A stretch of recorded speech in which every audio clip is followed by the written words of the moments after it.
You have to realize, God left heaven and He took upon Himself flesh. And He endured the wrath of God. The one thing only that I ever read in the Scriptures that Christ said, Father, no, if possible, not that.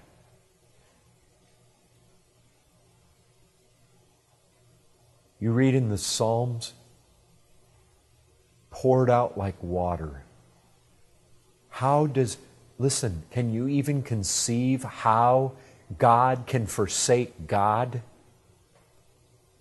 We don't even know. We can't even fathom how God and man can be one in one person, and how there can be a forsaking of one person of the Godhead by the other. We don't know it. We don't understand how that's possible. But it was necessary. When you consider that sin requires the damned to stay in hell forever and to suffer forever, unending, forever and forever. When you look at the cross and it hits you square between the eyes, sin demands death. And God isn't messing around. And if He finds unforgiven sin, He will throw you into the lake of fire. And even when His Son became sin, He drank the cup. It's like, Son, if you will become sin in the place of my people, I must force a cup to your lips that you will not want to drink. And He drank the cup of God's wrath, and He drank every drop of it. And when man looks at that cross, he begins to realize God never sweeps sin under the rug. Sin is really, really bad. Sin demands that Christ Himself must suffer and die. The law has such absolute sway. It will be gratified. The law will be upheld. The law will be sustained. It makes man realize he's in trouble. It makes man realize there is an awful price to pay for sin. It makes man realize that there's no way he can save himself. God had to send His Son into this world. It strips man. It lays man bare to look at the cross.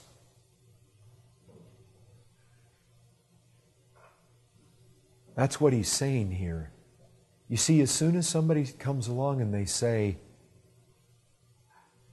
hey, we need circumcision, we're saying, oh, I can add to the work of Christ. But you see, the offense of the cross is the cross screams at man.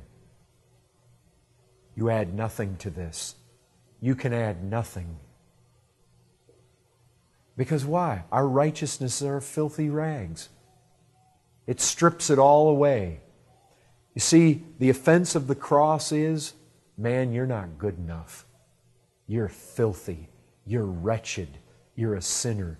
And the truth is that most men will not come to Christ because they would rather be good enough in that day. See, where do you get that? Well, for one, all you got to do is talk to people. You can figure that out. But in Romans, you have that reality. I mean, you have Israel.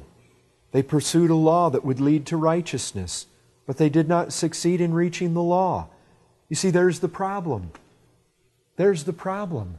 They had their law, but they never reached it. And so the law comes in and condemns them. Why? Because they did not pursue it by faith, but as it were based on works. They've stumbled over the stumbling stone, as it's written. You see, it's an offense. Behold, I am laying in Zion a stone of stumbling and a rock of offense. Why is Christ so offensive? Why is the cross so offensive? Because it says, man, you're not good.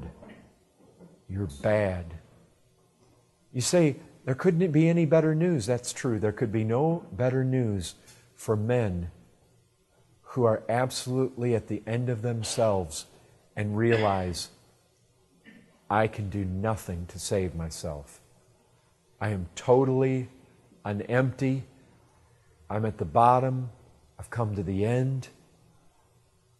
Lord, I'm going to hell. There's nothing, I realize it. I am absolutely weak and I am in a hopeless condition. And if you don't come save me, I won't be saved. You see, for people like that, this is the best news on the face of the earth. But for people who think they're pretty good, they don't want this. The cross is an offense to them because it sticks them right in their pride. Proud man loves to boast. He loves to tell you about his credentials. That was Paul when he was lost. Let me tell you about my credentials. I was circumcised the 8th day. I was born of a certain tribe of Benjamin. I'm a Jew. I've got all the credentials. By flesh, I was born in the right people. I was born in the right tribe. I was circumcised in the right way. I was of the elite. I was a Pharisee. When it came to the law, as a man, as a religious man, I sought meticulously to keep it. You know what the cross does? It steps in and it strips you bare of all that. It says it's all worthless. And if you'll go to heaven, you've got to denounce it all. Lay it all aside. Set it down. Count it as dung. That's what He did. Count it as worthy of nothing but the dung heap. Everything. That's what the cross does. It comes to man and it says, what's your going to church? Throw it on the dung heap. So what if you've owned a Bible? So what if you were born in a Christian family? Throw it on the dung heap. So what if your grandfather was a preacher? Throw it on the dung heap. So what if you've done your penance? So what if you've gone and taken the Lord's Supper? So what if you were baptized? How many people want to say, well, I'm a deacon, I've sung on the choir, I've been baptized. So what? Throw it on the dung heap. That's what the cross says to man. And it's offensive. And man's pride just bristles when he hears it. How dare you tell me that? How dare you tell me that I'm not good enough? Well, I'm not bad enough to go to hell. You know what the cross says? The cross says you are bad enough to go to hell. And you needed something supplied outside your efforts to make a way to heaven. That's what it says. And that is offensive to self-righteous man. That is offensive to his pride. Man by nature is proud. Man by nature thinks he's good enough. Why do you think we can go up and down the streets and almost everybody says they are good enough to go to heaven? Almost everybody believes in this country they're going to heaven. Almost everybody believes they're right with God. Why? Because they're proud and they're deceived. And when you begin to tell them about the cross, you begin to tell them about how bad they are, how bad man is, and what that cross is all about. Jesus said it. Jesus said, I didn't come for those of you that are well. The self-righteous, they rejected Him. He said to them, the tax collectors and the prostitutes, they're going in. Why? Because a lot of the tax collectors and prostitutes look at their lives and they say, man, there's no hope for me. No, the cross is hope for the hopeless. It's the church, it's the good churchgoers that there's no hope for. Because the thing is, if you go to Christ, you go to Christ to be saved by Him. And if you want to add any of your works, any of your efforts, any of your circumcision, any of your stuff, then He won't take you. You come by faith in Him alone. And that's good news for bad people. That's bad news for good people. But that's what He said. I came to seek and save sinners. I came to call sinners to repentance, not righteous people. He said, who needs a doctor? Is it the healthy person that needs a doctor? He's a doctor. He came to heal the sick. And He was basically saying to them, I didn't come to heal those who are well. I didn't come to call the righteous. You say, well, are there any? Well, there are those that think they are. Listen, there's only one kind of faith that saves.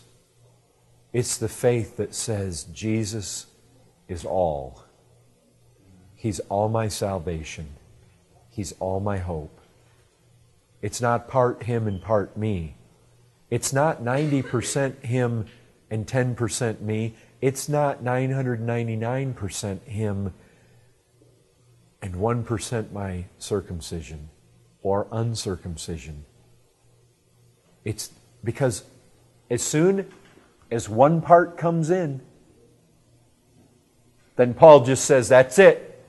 Do the whole thing. You see, that's what Christ says. Remember, Paul's inspired.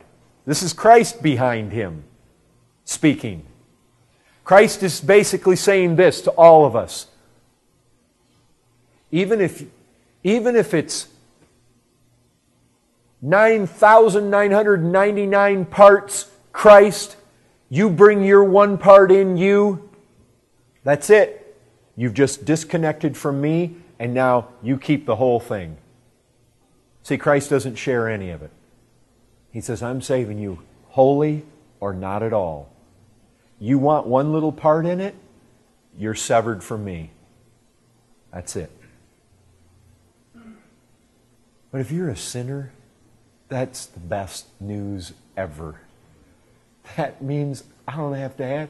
I mean, if you look at your life and you really come to realize, if it took even one part in 10,000 mine, I'm going to hell because I don't have anything to offer. You see, salvation is for the bankrupt. It's for the broken. It's for the destitute. It's for the one who is broke.